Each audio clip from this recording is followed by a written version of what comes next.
evening, everybody, and welcome to another edition of the Motor City Mad Mouse Show. And I am pleased to be joined by a great colleague.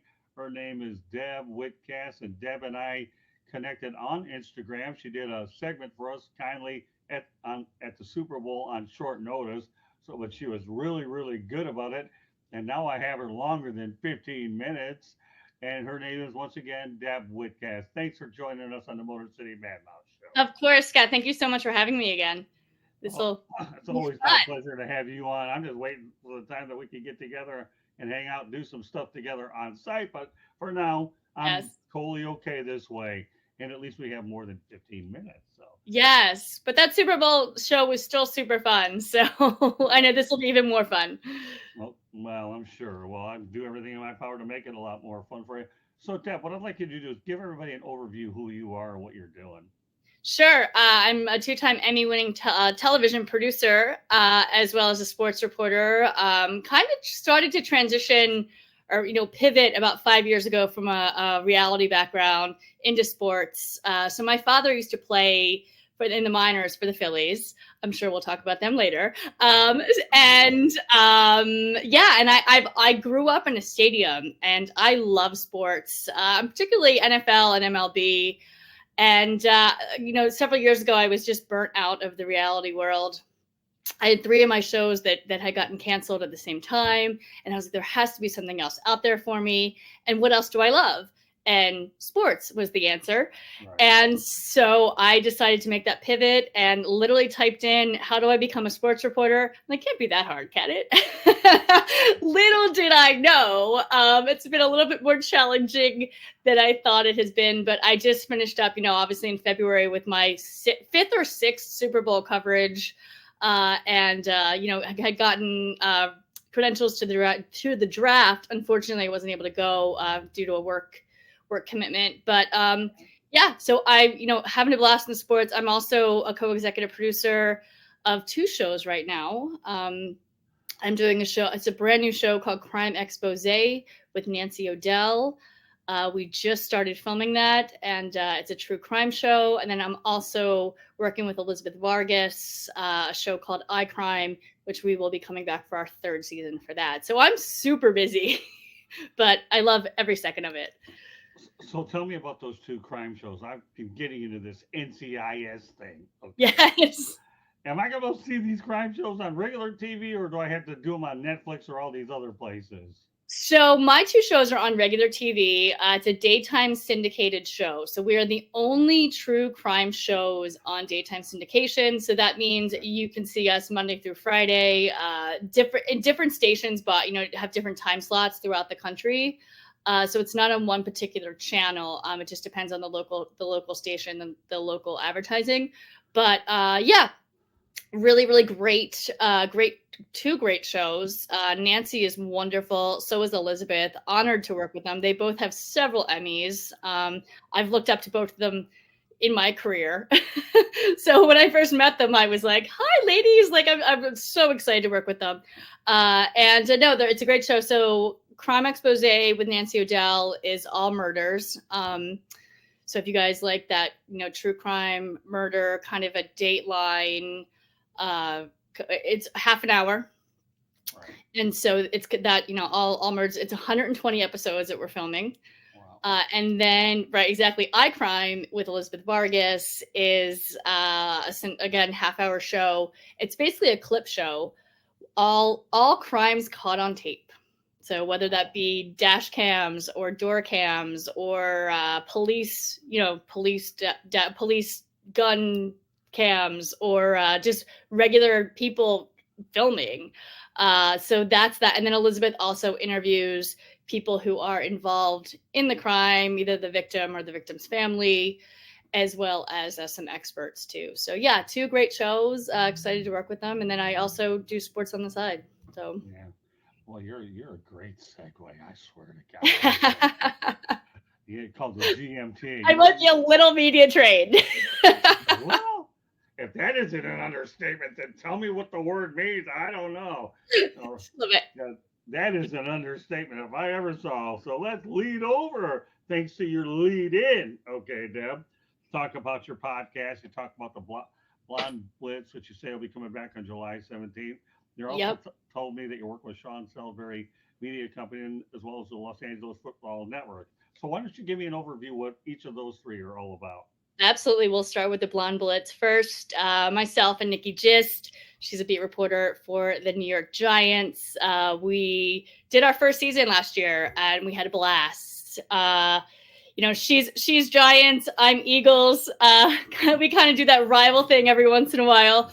I'm still kind of busting on her that we have Barkley, but um, but no, great. We both, are credentialed media, and we both love Pink and Brittany and Reese Witherspoon, and we love football most importantly. So we kind of have a female twist on football, and it's just a blast. And we're on hiatus right now. We needed a little break after the draft, but we are coming back, I believe, July 17th. And we've got a bunch of great interviews lined up. Brian Urlacher was one of our last, we interviewed him last season, and he was great. So we're hoping to have, some more Hall of Famers on and some more prominent people in NFL football on as well. We've had Jen Welter. We've had a bunch of guys that, on. But, and then Sean Salisbury, another great. I work for his media company. It's called Pro Sports Fans, PSF. It's actually an app. And it's kind of the one-stop shop for everything sports. So you go you sign up for the app, and it's it's podcasts, it's game day watching and fans, and we have people commentating, kind of doing a play-by-play. And then there's a place for sports betting, and they give away prizes, and it's really just a one-stop shop for all things sports. So Sean is the president of that company. And I also think there's going to be some news coming up. We have a meeting in like a couple weeks to talk about some different stuff on the platform. I'll be doing that again. And then also Los Angeles Football Network, be covering the Chargers, Rams, USC, and UCLA. I basically, for them, do a lot of Chargers coverage, and looking, to be at training camp and following them in the season. Well, it's funny how you talk about Brian Urlacher and Sean Salisbury because he's actually on No Filter Yes, I Network as saw. well. So I mean, hey, listen, we're in good company. Are they both? They're both on, right? Yeah. You look through the host line. Look at that. See, we don't connect you with stiffs here. Right? I mean, you gotta be better love than that. it. Really? Seriously? Those are my. I got to tell you something. Really and seriously, those words save me from using expletives. Okay, and nobody can get upset with me. Really? Seriously? And when I use seriously a lot, when I do something stupid, on with technology, and then I get frustrated, so I use the word seriously. That's when I know I'm messed I love it. So I originally met Sean doing a show called Crush House with Wayne Allen Root. It was a sports betting show. It was me, Frank Nicotero, Rick Mahorn, and Sean, and we just had a blast. And so when this opportunity came up with PSF, Sean saw, and he asked me if I would join. I was like, absolutely, for Sean, I will do anything. So. Well, Sean's actually a Facebook friend, and we're also connected on LinkedIn, and he's always nice to wish me a happy birthday. But you know what? So what I need to do with you is tell Deb, Deb tells Sean, hey, he's a Facebook friend. We got to do something with the three of us, man. That'd be great. I'm sure he'd be down. He's always down for that stuff. I could text him. No. I'm sure you could. Yeah, well, it's funny how you say that. I think one of the things I liked about Sean is many years ago he worked with John Clayton is what he did. Yeah. And they did a really good job together, and then ultimately ESPN let him go. But I think that was a mistake because John Clayton, I had met him at the Super Bowl myself. I've actually covered 4 Super Bowl games and been to like 1 or 2 other functions as well. Love to get back there again, but that experience is great. I'm not one of those kinds of people that I'm going to say I've been to a Super Bowl week. Give me the darn game if I can get it. Right? That's really tough to do. Well, it is nowadays. It is because it's really, really tough to do. Well, it's amazing how you say that because Harvey Green, who used to be the guy for the Miami Dolphins, getting into the game, good luck trying to do that.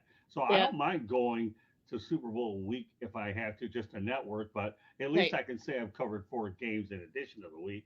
And by the way, in my book, Okay, lessons from the microphone, Deb. You haven't seen it Love it. there. I have to read. You just send me a copy. I need to read it. We'll figure something out. All You right. gotta get together.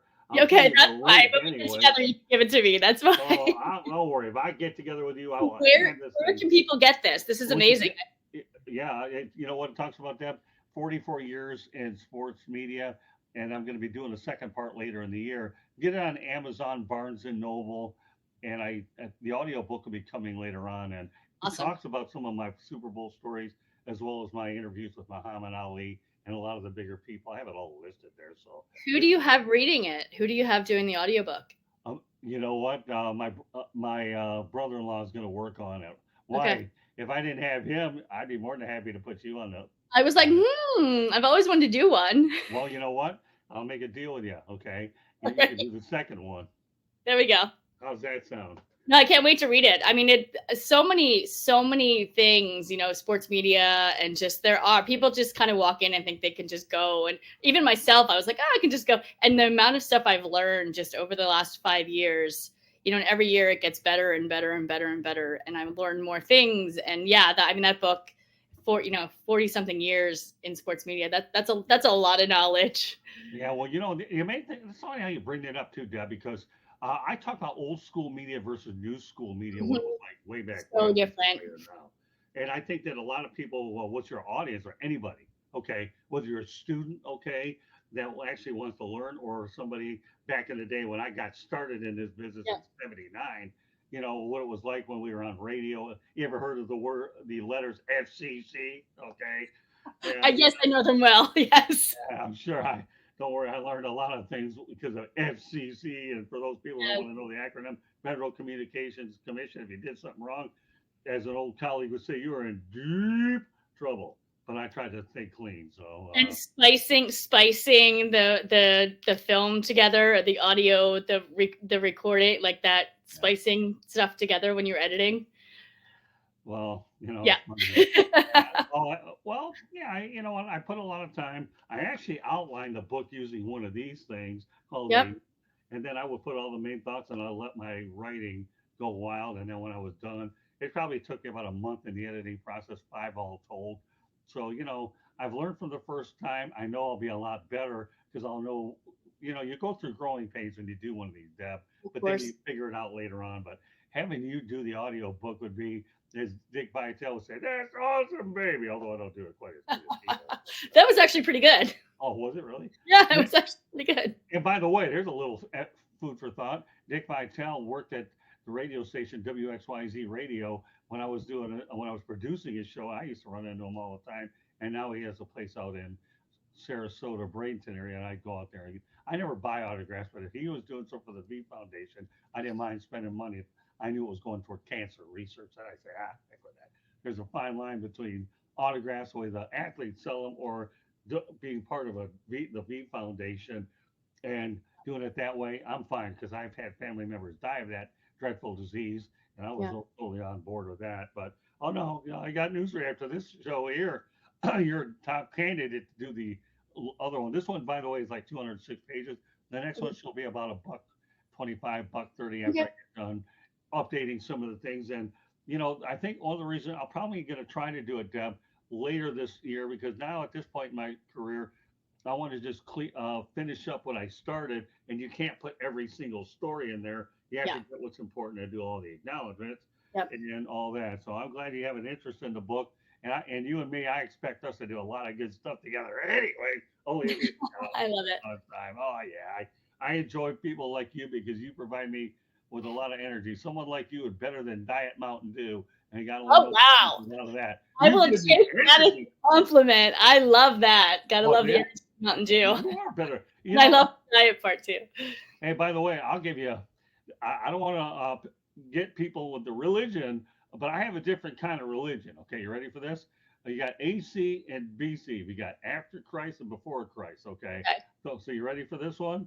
Okay, I've got uh, after caffeine and before caffeine, and that's my religion. Okay, and if you can figure that out, it doesn't matter whether it's sun drop in the Carolinas, which you probably have heard of, or Diet Mountain Dew or Diet Coke if it isn't so bad. So I have a question. Yeah, How go ahead. many how many Diet Mountain Dews have you had today? I didn't have as much today. I only had about a half a 2 liter. Oh. It was one of my softer days. I'm usually good to down one or two a day. Oh wow. Yeah, Okay, oh no, I'm a drinking machine. I'm a Coke Zero fiend. I live on Coke Zero because usually if I have a lot of food allergies, so if I'm on set, I can't eat a lot of the food, so I just drink Diet Coke to keep my stomach full. And so, but I love the caffeine of it too. So I think I've had 4 or 5 cans today, like Yeah. Okay. cans. So yeah, but yeah, I love my Coke Zero. Well, last Wednesday night when I had to take an advertising truck to Detroit, okay, I took 9 bottles, about 18, 16, 18 ounces of pop, and killed them all.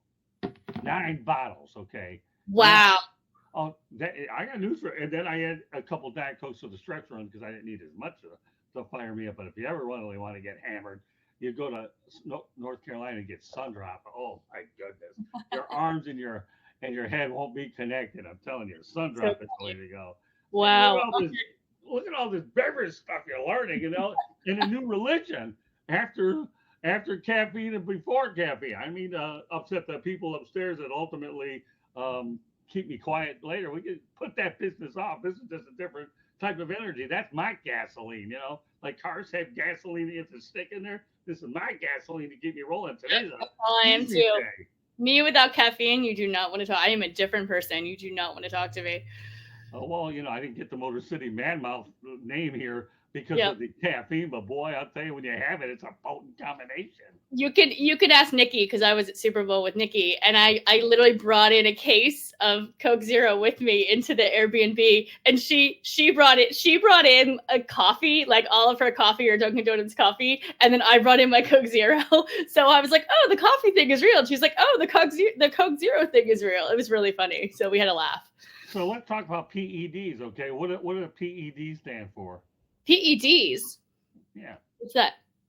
performance enhancing drugs, they say, right? Oh, like PEDs. I'm like thinking soda in my head. I was like, what? Well, I know because we're back to the GMTA, Great Mind. You know what I call PEDs? Uh-huh. Performance enhancing drink. That's funny. You can write them down. I'll text them to you I if you love want. Performance enhancing drink. You can get them anywhere you want. I haven't even talked about Red Bull and all the other monster drinks. I'm talking about this stuff. That's funny. Love it. Sorry. Hey, listen, if I can help you improve your ability to communicate with some of these off the wall ideas. I always wanted to write a one-liners book, but here's the problem: I kept forgetting them, and then I lost them. So I just settled on this one instead. Awesome. So let's talk about your Philadelphia Eagles, okay? Oh, we're gonna get some Philadelphia Eagles and Phillies, but then I think a lot of what I want to talk about will be talking about mentoring young females to get into Sure. business. Mm-hmm. But we got to give your Eagles and your Phillies fix, okay? I mean, you have to, right? Oh, of course, for you all day long. It's a So, good time to be a Philly fan. I'm sure. Well, I Yeah. mean, the basketball team didn't do too bad, Yeah. and The the Sixers. hockey team is headed in the right direction. I love John Mhm. Tortorella. And I mean, the Phillies are #1 in the National League right now, 46-20. Well, So we'll start with the Eagles so you have more time on the Phillies. Because I know where you're at. Again, I'm getting a feel where I know where you're going. All right, let's talk about the Eagles. You obviously have a good young coach yeah. and Jalen Hurts. And of course, now, as I understand, Kenny Pickett was traded over there from the Mm-hmm. Steelers. So you have a good insurance policy, a different Yep. type of quarterback, a drop back passer versus Jalen Mm-hmm. Hurts. So, other than I the like fact that you got you. Saquon Barkley, okay, Yep. give me your thoughts about the Eagles. Go ahead. Right. I mean, I'm excited for this season. I'm still not quite sure what happened last season. I don't know if it was coaching. I don't know if yeah. I mean, but I mean, I think there were times too. I wasn't. Jalen Hurts just didn't seem on it. I don't know if it, like I said, if it was the coaching, if it was him, if he was making decisions on the field. I'm still not sure, but obviously, let's forget about last season. They've made the corrections, and let's look forward to this season. I like the Hurts, Brown, Barkley, Smith, Goddard combination. We definitely have one of the best offenses in the league, I think. And I'm excited. I think our defense is good too. Let's get those guys together and let's rock it. I think Sirianni. I think it's going to be a test this year. If the Eagles do well, I think he obviously will get to keep his job. If not, there might be some ramblings of letting him go. So, well, did you just hear that Philly accent? Oh yeah. I get it when I talk about the Eagles sometimes. So yeah, no, I'm excited to see what this season brings. I mean, I made a prediction; it was going to be Super Bowl, but that's gonna be a tough order. Well, I'll tell you what. I'm going to cut the Eagles a little slack for last year. Number one, the Philadelphia Eagles. You know what they have in common with me? What? I went to a high school called the Lakeland Eagles, so there's a little bit of an Eagles connection. Okay, that's number one. Number two, though, I'm going to cut them some slack for last year. Okay. It's not easy to lose your defensive coordinator and your offensive coordinator. Correct. Or they get head jobs. Yep. So therefore, I have to trust that Nick Sirianni brought in some reinforcements. In fact, the guy to watch out for is Kellen Moore, who will be a future head. Yep, and I agree with that. And I actually, like I said, I covered the Chargers last season, so I love Kellen Moore and I love what he did at the Chargers. Unfortunately, it wasn't quite enough, but and Vic Fangio is our DC, and I'm excited. I mean, he wrote the book on defense. I feel like so. Some people are saying he's kind of old school, but sometimes I think old school works. And Philly's an old school team too. So I think between Vic and Kellen, I think this is going to be a really good season. Yeah, well, all Vic Fangio did, Deb, was just drive up I-95 and hello Philadelphia. Right. He traded the palm trees for the city of brotherly love. And you want to talk about old school? Let's talk about the United Football League this weekend. Wade Phillips, okay, for a moment, is facing Skip Holtz in the United Football League, their inaugural championship. He's been coaching 55 years. He's as old school as they could get. So there's nothing wrong with us old school guys. Is it the Battlehawks? No, actually, it's going to be the San Antonio Brahmas, I think. The Brahmas. Wade Phillips is the head coach over there. And you got this guy here. I used to cover XFL and then I used to have a podcast for XFL, and then I covered a couple USFL games, and I know they merged this season. I just haven't had a chance to follow it this season, to be completely honest. So, but I was always a Battlehawks fan. So, and Wildcats. I love the Wildcats for XFL. I covered the Wildcats, and we had a blast. And I cried for 2 weeks when COVID shut 2.0 down, the XFL 2.0. I was like, my football career's over, but still here. Well, I have some good friends out in St. Louis. I'd love to get out there sometime and get out there. But here's the thing, okay? Fangio is a heck of a coach, but Wade Phillips, I'm kind of rooting for him because here's a guy that's finally going to go out there at 76 years old and have a chance to be on the sidelines for a championship game. That, by the way, he's the head coach. So, and the Stallions have won it twice. Now, you really want to go back in time. We're really going to go back in time. You ready for this? Okay. I covered the USFL championship game in 1984 at the old Tampa Stadium. Oh, wow. Yeah. And the irony of this, and this is not a political show, folks. I actually met a lot of interesting people. One of them was Donald Trump, and he invited myself and a few media people, and we were talking football. Now, I'm not responsible for him now. I'm only talking about Matt Donald. He's really nice to me, young guy. Of course, I'd take any coverage they could get back. And I've met Trump as well. Oh, did you? Yeah, no, we were at met him twice actually. We were at don't take me for a Trump fan, but we were at I was filming at Trump Tower in Atlantic City, and I was filming something, and he literally walked in and poked his head in to see what we were filming and waved and then walked out. And then one time I was in New York filming another show, and he walked into Trump Tower, and we just happened to be there, and he was filming was it The Apprentice? Yeah.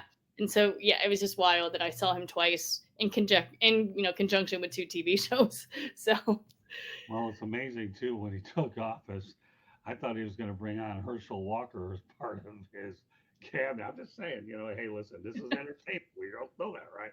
And Right. coming on Herschel Walker to be part of him. After all, he paid good money for him in with the New Jersey Generals. Why not bring him back there? But I won't go any deeper in detail with that. All right, we'll transition over to the Philadelphia Phillies. You mentioned their record. What is it again? 46-20. 46 wins, 20 number one in national. Well, number one, your general manager used to be the general manager for the Detroit Tigers and the Miami Marlins, and he has a history of Mm-hmm. winning championships. And of course, he did it with Boston. Dave Dombrowski, ever heard of him? He's pretty Mm-hmm. good. But Yeah. the guy that I truly like on that team more than anybody is Bryce Harper. Yeah. I really do. My favorite. Bryce Harper could have played in any era because his old school. The Phillies had to save this guy from himself moving from the outfield to first base. He's Mm-hmm. my kind of player because when I was playing ball years ago, softball, I used to run into walls and tear pants. And all Bryce Harper did was run into walls and tear himself up. Now, earlier in my little league days, I was a catcher, and I took a beating. I'll give you another great one-liner. Okay, you Uh-huh. ready for this one, Deb? Yep. Okay. The Timex takes a licking and keep on ticking. I take a licking and keep on talking. Okay, that's what happens to me, especially when I get behind the dish and I'm out there distracting umpires, batters, taking a lot of mound visits, whatever I could do to distract anybody to get in their head and play Sigmund Freud on there, I do it. But Bryce Harper could play in any era. He plays at first Absolutely. base. They're protecting him from himself. Oh, don't get me wrong, Dad. They have a lot of other great players on there, but Mm-hmm. for Philadelphia to land him, Yep. and he wasn't there. I mean, my Yep. goodness. And Philadelphia fans are good fans. They may get a boo Santa Claus and all these other things, Philadelphia but loves him too. So he fits in really well there. So I'm yeah. pulling for this guy to win a World Series. If there's anybody that ever deserves to win a World Series, Bryce, I'm pulling for you. You're everything that's good about baseball. It could be this year. I'm going to be in Philly in a few weeks, and I'm trying to get tickets to the game while I'm there. So I haven't been to a baseball game yet this season. I don't know what's wrong with me. So I'm working too much. Can't you get credentials? Yeah, I have to call. So I just haven't had a chance to. So There you go. Shame, shame, shame. The former pilot back in the day. But yeah, no, the Phillies. I remember years ago I used to cover them over in Clearwater many years ago Mhm. at Jack Russell Stadium. I haven't been there in the new place, but Yeah, so I have some spring good training. memories. Yeah, I've covered Yeah, them. my cousin actually used to go down before I was in sports. My cousin used to go down every spring training, and I used to be so jealous. So yeah, no, I have my Harper jersey. I actually wore it the other day to watch the Mets game in London. So was out with all of my Philly friends out in LA. So let me give you a great Philadelphia story, then we'll talk about one of our main topics. okay. Many years ago, I attempted to try to get Steve Carlton. He wasn't talking to nobody. Because obviously he got alienated by the media. And I think, thinking to myself, maybe I better scrap this idea. So what do you think happens? Okay. The Philly fans were down on Von Hayes. This guy was traded for a bunch of players. And right then and there, Tab, okay, I don't know if it's in that book. I'm almost sure it is. If it isn't, it'll be in the next one, which he will do the audio book, by the way, if you want to. Nice. Okay. But I'll never forget, boy, the one thing you can know in journalism is you may have ideas, but all of a sudden a better one comes out of nowhere. It really does. So I'm thinking, let's talk to Von Hayes instead. These people are hard on this guy. Traded a handful of players, a bunch of them. It doesn't really matter. But, he was dealt for, obviously, for a bunch of players, Von Hayes. I asked Von if he would talk to me. He said, absolutely. Really cooperative guy. One of the nicer interviews I ever had. And ever since then, I always pulled for Von Hayes, and I think he had a pretty decent career. He did. So yeah, of course. Yep. That's one of my favorite Philadelphia Phillies stories as well. Can I tell you one of my favorites? Absolutely. This is literally one of my favorite Philadelphia Phillies stories. Despite the fact I grew up watching all of the games, the third row from home plate, so I'm spoiled. The Phillies' wives used to sit behind us. I was a kid. I used to flirt with the bat boy.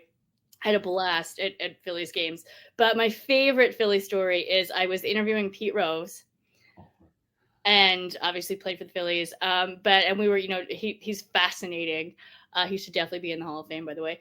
But he was wearing a Cincinnati Reds hat, and he literally looked at me and goes, "Deb, this is for you. And he takes off the hat and he grabs a Phillies hat and puts it on. And I was like, wait, I have one too. And I just had happened to have I had just come from a game or something. So I had one like really, really close by, and I grabbed it and I put it on my head. And there I was with Pete Rose, both wearing our Philly caps. And I was like, yes, this is amazing. So yeah, that was great. And then it actually happened when I interviewed him. There was a bunch of us. There were a couple of us. There's like 3 of us on supposed to be on the Zoom. Yeah. And I, had prepped all morning, make sure I had my questions and I was good to go. And I got on early, as I always do, and nobody else was on. So I log on, and it's literally just me and Pete Rose. He got on early too. So I was about 10 minutes early. So I sat there for 10 minutes talking with Pete Rose about the Phillies game the night before. Thank God I watched it. So we just sat there and bullshit about the game. And I was like, I cannot believe I'm sitting here just BSing with Pete Rose. This is amazing. So yeah, that's my two Phillies stories for you. Well, that's a great story. What are you talking about? Glad you asked. So here's what's going to happen with Pete. Unfortunately, when he's deceased, he gets into the Hall of Fame. I think And that's what a lot of people are figuring. They're not. and he literally said that. Like that was my main question was, Pete, do you think you will ever make the Hall of Fame? And he looked right at me and he said, I'll make it when I'm dead. Like it's actually on my demo reel. So that particular question. So yeah, he knows it. And I think unfortunately that's the truth. Well, I mean, they're not going to give him the satisfaction after the guys had book signings right down the street and all that other stuff. He still holds a bunch of MLB records. Oh, I know. Yeah, but MLB's not going to go ahead and give him the satisfaction when he's alive. There's no way. He knows it.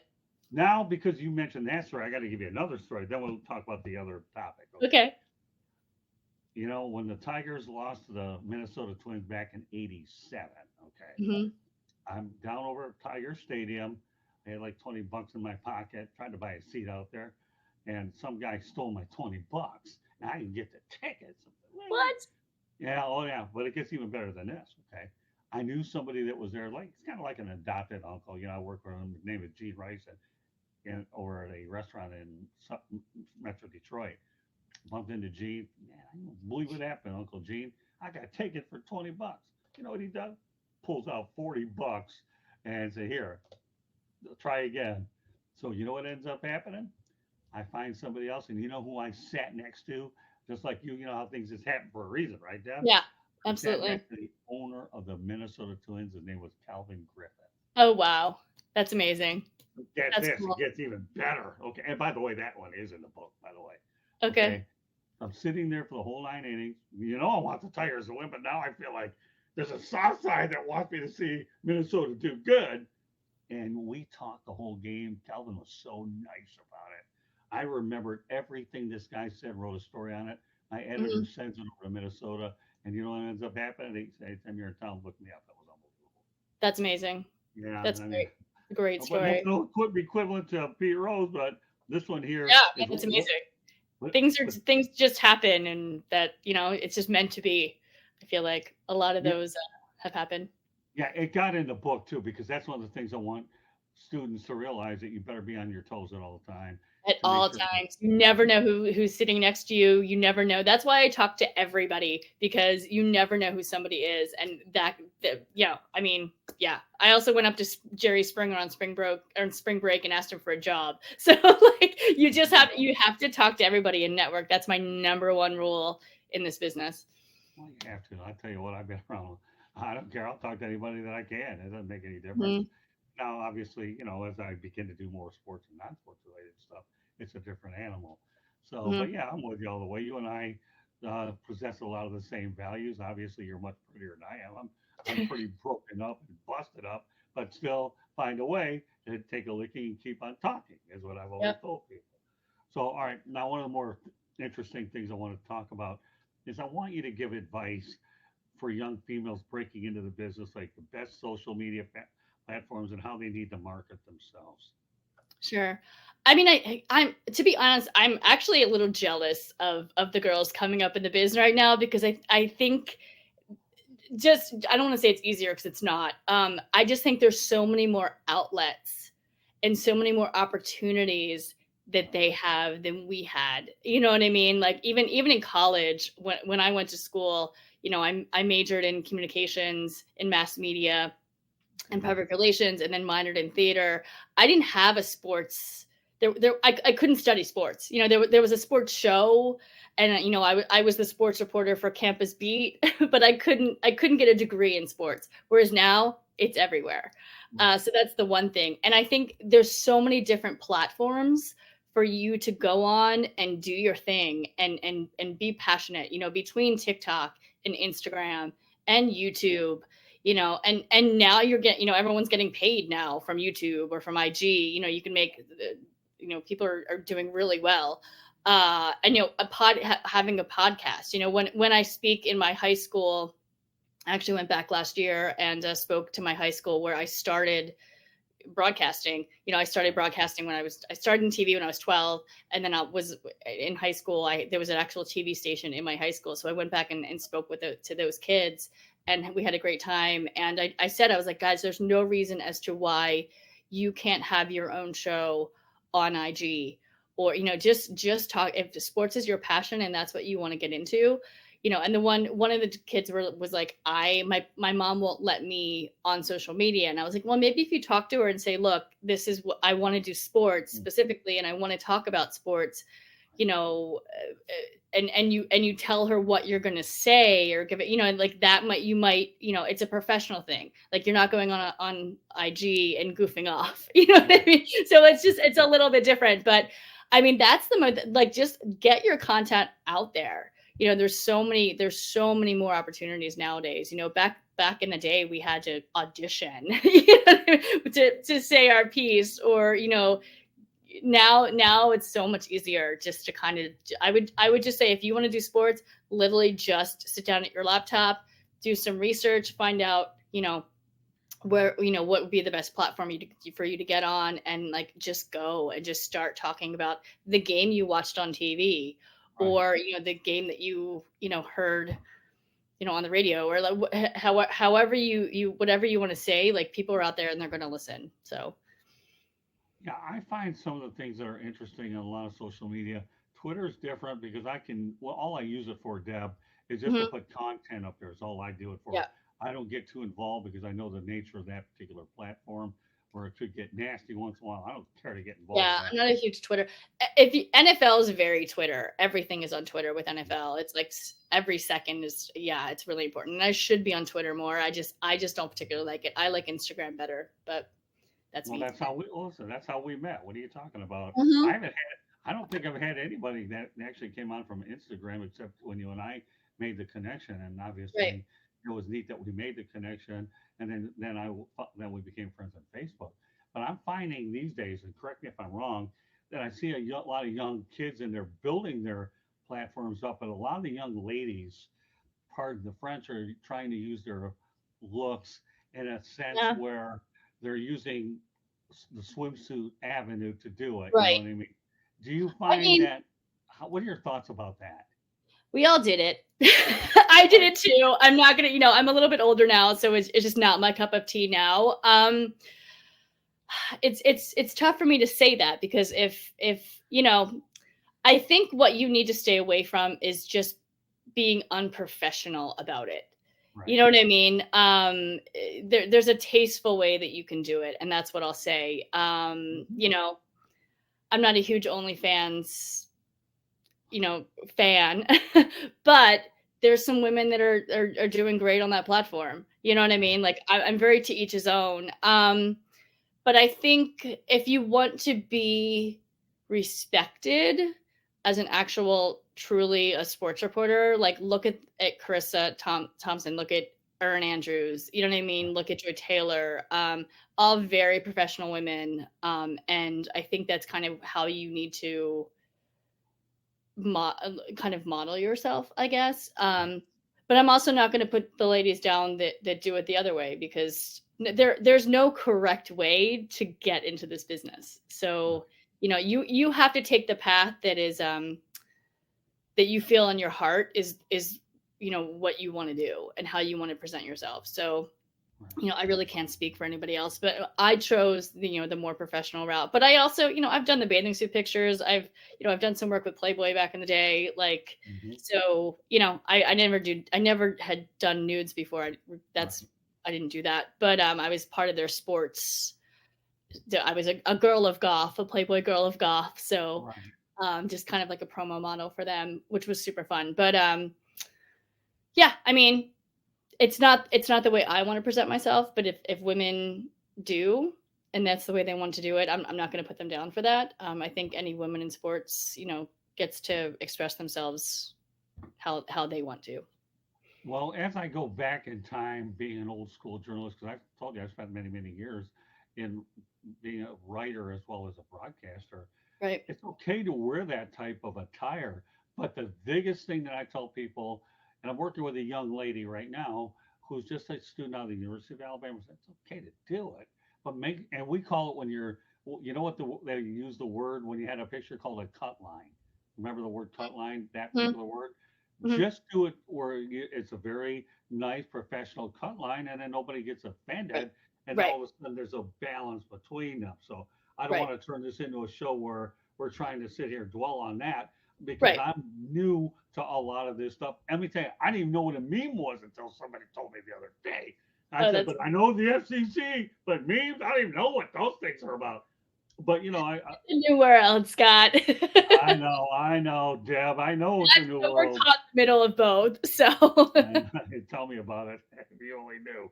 I didn't know what a meme was, but I knew FCC. And what is my audience? Probably a heck of a lot younger than I am, but when you go on these particular types of social media, I'm not big on TikTok, okay? Because number one, I can't produce a video that short, and the only thing I knew growing up as a kid was tic tac toe in the game. That was the closest thing. And I'll give you something funny, something else funny, okay? They got Yahoo. Well, I remember the drink called Yoo-hoo, which is a chocolate drink. which is So, my favorite drink, oh, actually. that's good. I'm Reminds telling me you. of my nana, who loved the Eagles as well. Oh, Um, oh, there you that's go. or like the hashtags now. The hashtags was a pound sign. Yeah, I didn't even know what a hashtag was until I got involved with the new media. But boy, how quickly you learn. But it's amazing though. Is one of the things I'm hoping to do as time goes on and the situation presents. I don't mind teaching young students if I get a paid X amount of dollars per hour. But Mm-hmm. I'll tell them I'm going to make them buy the book. That way, a lot of the material they're going to go out there and see will come from the book. But Yeah. the main thing I tell people is it's okay to use visuals. Just be like you say, be respectful because I think the best advice I could give a youngster these days is you can put those in there, but make sure you complement them with professional photos of you being behind the microphone at the press box over on the field. That way they Mm-hmm. realize you're not a one trick pony and that you're really Exactly. out there and have that balance. You know what I mean? To be able to complement both. And yes, I'm talking behind my hands. Then again, what's new? Okay, I'm not the Motor City Mile Mouth. Otherwise, I have to spend another $5 grand with that particular trademark. Now, I like the one we have, but I think that's the thing. So let me ask you this, okay? Growing up as a kid, what women sportscasters, and I've always said Leslie Visser is the greatest one of all time. I've met her. Did you enjoy watching or idolize growing up? I mean, I think like Pam Oliver. I mean, she's who else? Oh my gosh, who was the woman on Monday Night Football or Monday Night Football? Michelle Tafoya. Oh, she was Yeah, fantastic. she was so good. Professional too. I love Melissa Stark now. I think she's really good. I was sad to see her leave. I think it was NFL Network. I think she just Yeah. got let go, but I was shocked. I'm trying to think of who I really followed a lot of, entertainment host back in the day. Even so like, Amory Anderson, I love her too. I think she's fantastic. But Okay. like Mary Hart from Entertainment Tonight, like loved her. So, Okay. yeah, but yeah. Yeah.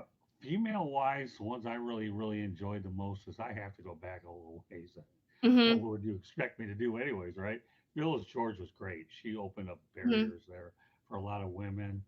And I'm going to stand by Leslie because, I've done stories mhm. at time with her. And Leslie to me is a sweetheart. I'm trying to think of other ones that I know. yeah, I'm trying to like think of yeah, and Michelle Tafoya was style. good. Let's see what other ones I could come up with. But again, I go by the way they handle themselves professionally. I don't. I mean, Mhm, looks is great, but what you have between the ears and the way you present your material.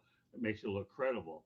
And Hmm. Phyllis George broke barriers for a lot of people with the NFL today. You know, you think of Linda Cohn, who's done a really nice job, although she's been more at the desk and not on the field.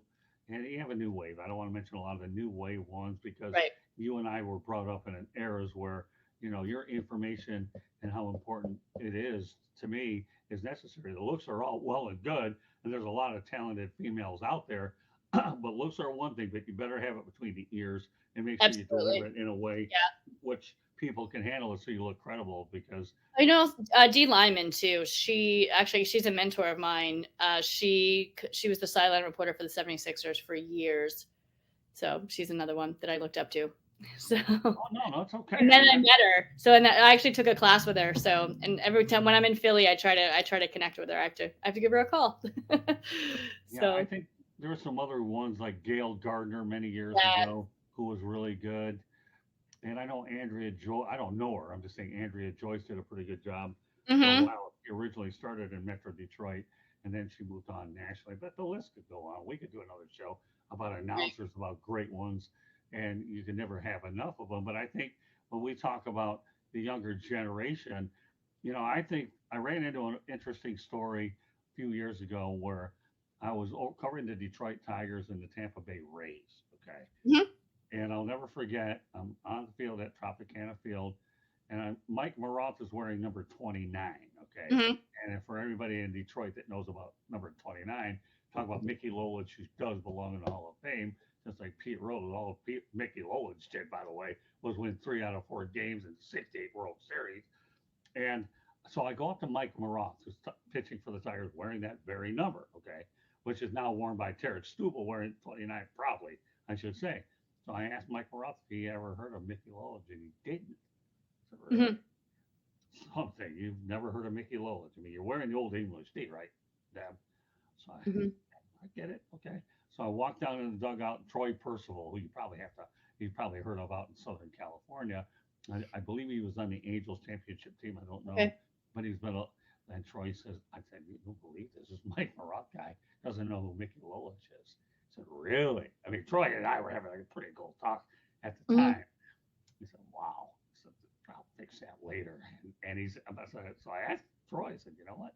Can you believe how many young guys don't know the history of the sport that Hmm. was built for them so they could get paid a Hmm. lot more money? So, yeah, no, I'm with you. But it's just amazing that anytime you're in this industry, you better do your homework Yeah. because you can't wing. You could probably attest. You cannot wing it in this business. If you No, think you you're can't. You have to know it. Well, and I mean that's why I also too. I mean, if I get an assignment, and Emery Anderson also, I've taken classes with her. She sat us down one time, and she was doing a play-by-play, and she was setting up like her board, and just so much research. You know, before Super Bowl, I researched for weeks and set stuff up for beforehand, and have the questions ready to go. And I love to research, so that's why I know I'm doing what I should be doing. But yeah, no, you can't go into anything without knowing, know your stats, know your history, because it's also something you can talk about in the dead air time. Like, you just can't BS it. You have to know your stuff. So you have to have notes written down and, little bullet points. I use bullet points. So, yeah, because I mean, if you're doing a play by play and you need, there's a timeout, you can't just have dead air. So you need to talk about something. So, talk about a player history or something of that nature. well, it's amazing. I always aspired to be a play-by-play announcer, but it never Hmm. worked out. It's But hard. oh, yeah, well, I like to do it. I just never got the opportunities to do it. Hmm. But one of my Never all-time say favorites. never. What's that? Never say never. You can Oh, still do it. I still have it in my blood. Don't you Yep. worry about that. And Yeah. maybe you and I can be a partnership, and you can negotiate for me. And if you can find me a good cut to do this stuff, well, where there's a will, there's a way. That's all I can Yep. say. Yeah. But I'm I going to tell agree. you an interesting story. You ever heard of Ernie Harwell, the Hall of Fame broadcaster for the Detroit Tigers? Yeah. He was like my uncle. Okay, and Okay. we were really, really close. And Okay. so we're over. Ironically, it's Father's Day this weekend. Okay, Yes, so it the does. story lines up really good with this show. So I'm over there covering the Tigers and the Diamondbacks, and I happen to be living in Arizona at the time. Okay. So Ernie Harwell's giving me this bag of nachos. I didn't want these things. Well, no, I don't mind giving it to him. Well, I have no value to me. So I said, I'll tell you what, Ernie, let's make a deal. I'll take these bag of chips under one condition. What's that?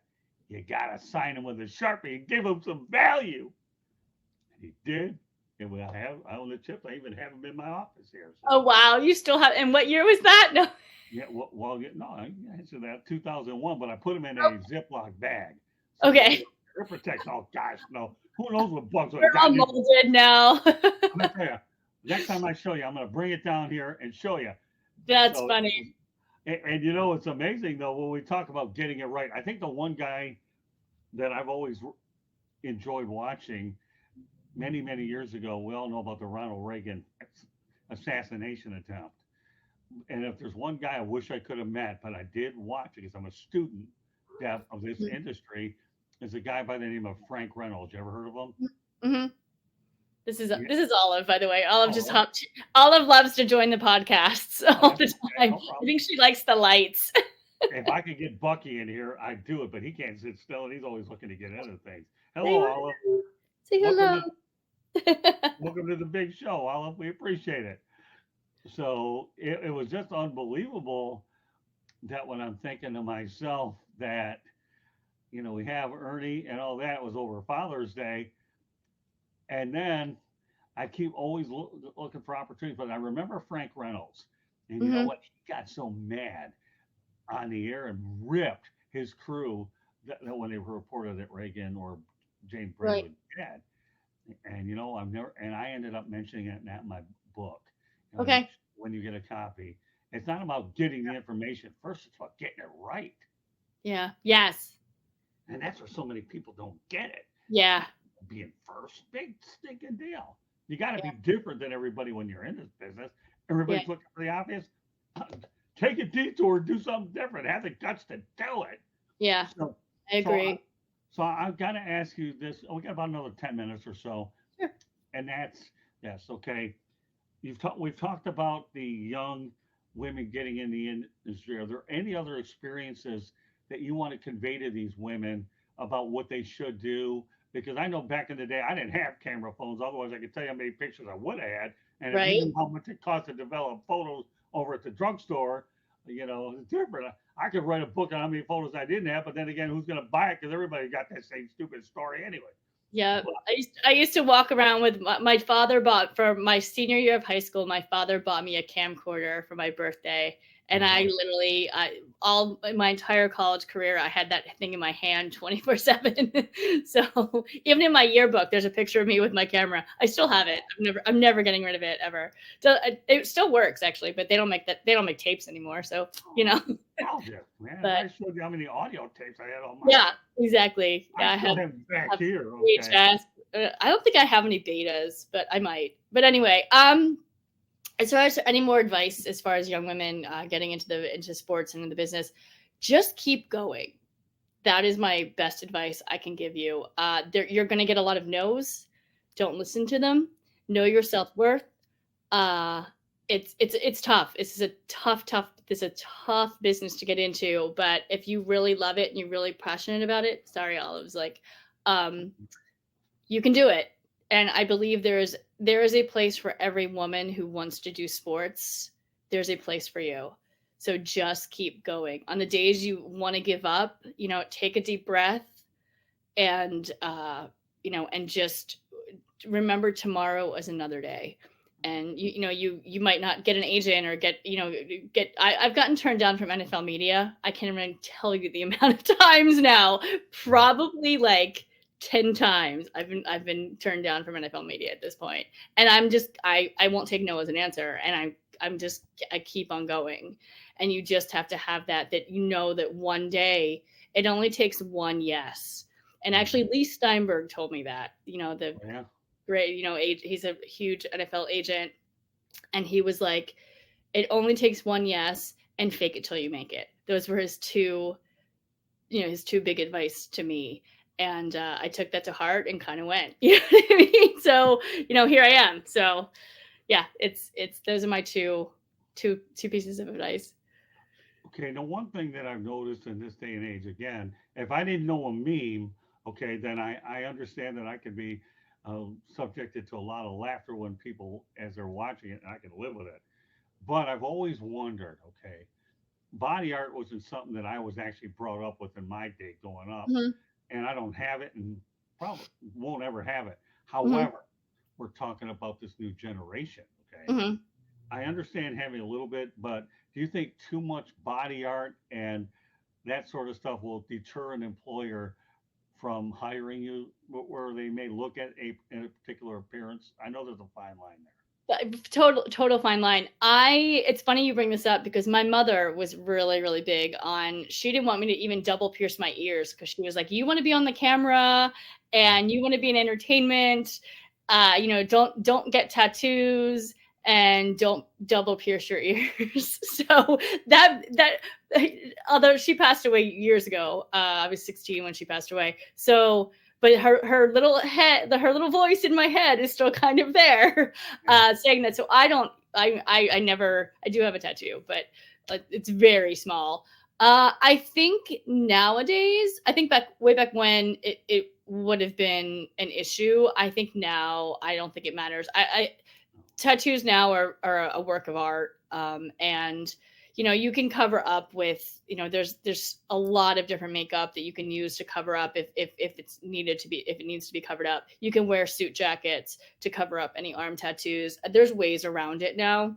Hmm. And I just don't think it's a big deal. I mean, it's people who are expressing themselves, Hmm. so I don't see it as a big deal at all, but I have worked on TV shows that if there's certain talent, we ask them to, cover up their tattoos, or if it's in a place you can see on camera, they'll be asked to either use the makeup to cover it or wear a turtleneck, or something of that nature. So it is a thing. I think it used to be more of a thing than it is now. I think it's way more accepted.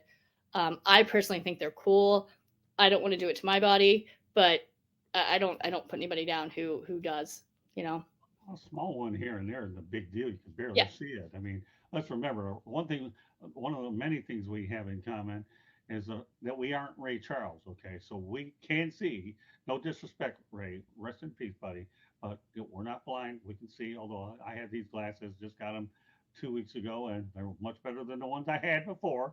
Right. And I They're why? actually very in style. The clear glasses are very in style. Oh, you like these glasses? Yeah, they're good. Yeah, they're everyone's wearing the new, like the clear. Yeah, very stylish. I didn't even know how stylish all up Yeah. they were. Mhm. Any more than I knew about a meme. All I know is I wanted a clear thing, and I know I'm having fun with you, Deb, about the meme.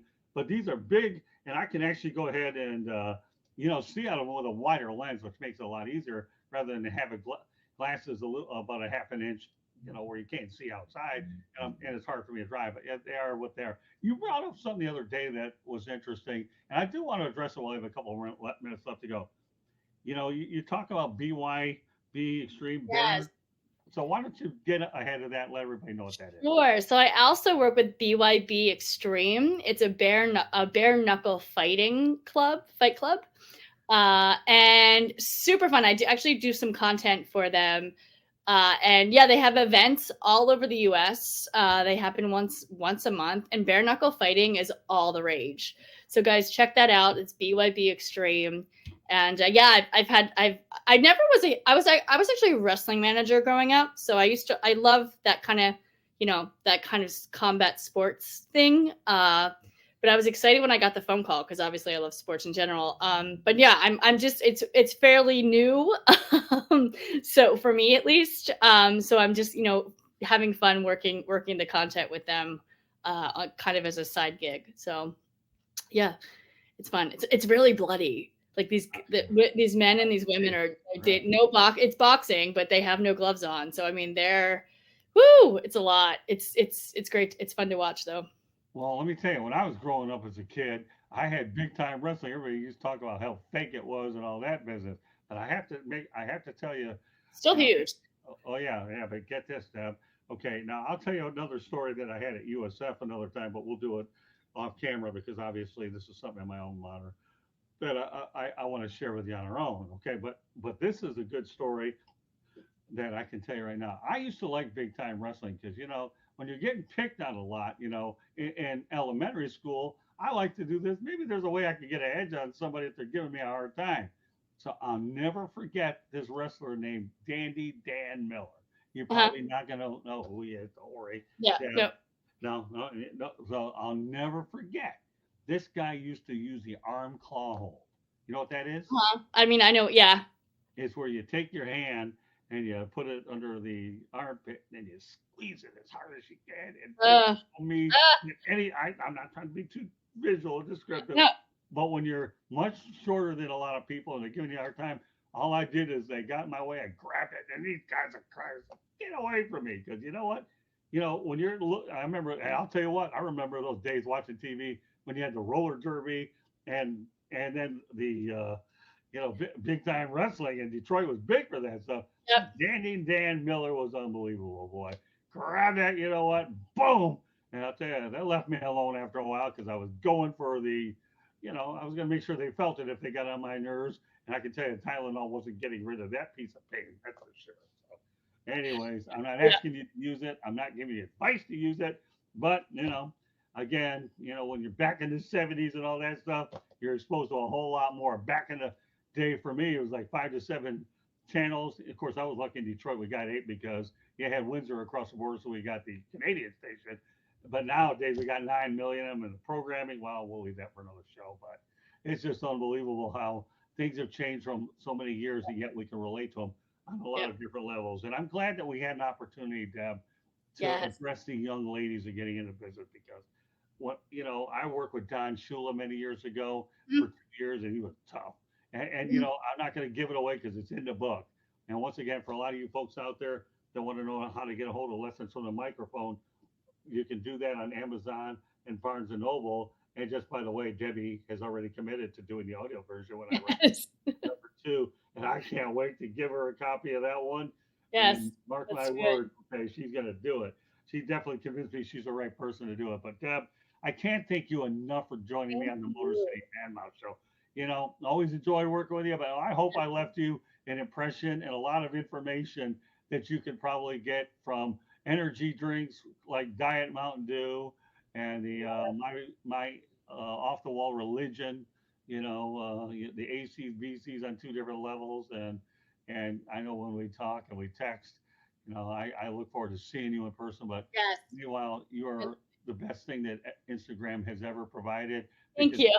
Love it. and you're a pro. You are, and I have a lot of respect. So anybody that's watching Yep. this show, let me tell you what, Debbie's not a diamond in the rough. She's a polished diamond. Thank you. It's actually my nickname. It's my What- family's nickname for me. what's Because that? of softball, I used to hit home runs and the baseball diamond. So that's my nickname. Diamond Deb. Diamond, well, DD. I mean, no kidding. Yep. Well, there you go. And it's just amazing how much stuff I can do with caffeine or no caffeine, and I spit out something that actually is newsworthy. Now we got Yep. Diamond Dab. Okay, who's been a jewel as a friend, pun Thank intended, you. and a jewel on the air. So, Thank you. meanwhile, folks, once again, thank you very much for joining us here tonight, Deb. And I look forward to talking to you. And we have a lot of other things that I want to work with you on. But Good. talk to Sean Salisbury. And Yes. we can bring Sean, come on. the Motor City Man Mouse, Sean and Deb. We don't need Don King to promote it because he'd say, "Ole in America." Oh, by the way, Don King's corporate office is right down the road here in Deerfield. Nice. Never been in there, but saw it off I-95. So, but anyway, don't pray for me. I drive I-95. I treat I-95 as I'm the interstate intimidator. Too funny. Regardless how much caffeine is inside of me. Right. Love it. All right, guys. Thank you so much. Thank you very much, Deb, for joining us, and I look forward to talking to you soon. Take care, Deb, and God bless. Thanks for being Bye, here. guys. Bye-bye. Good night, everybody. Good night.